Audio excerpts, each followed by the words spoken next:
Next month, once the elections are over, the nation will be focusing on Mount Pleasant and the USS Yorktown as it hosts the Carrier Classic. Proceeds from the college basketball event will go to the charity, but the tickets are not cheap.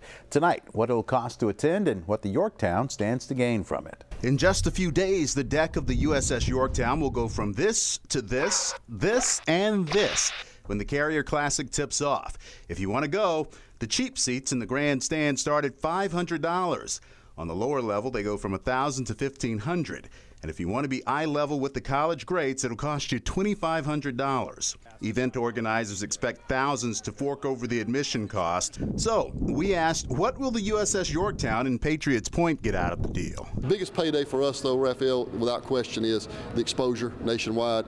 It's been estimated that what we'll gain out of this in terms of marketing and advertising for Patriots Point and Yorktown, our museum, is maybe in somewhere in the neighborhood of seven figures, $1 million.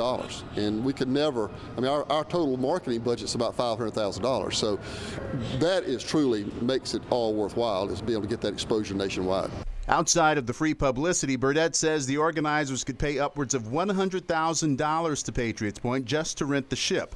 And if the museum and other attractions have to close down while the organizers set up, the Yorktown stands to make even more to make up for any sales they may have lost. Burdett says the historic tourist attraction makes its money on events like this and says business is very good.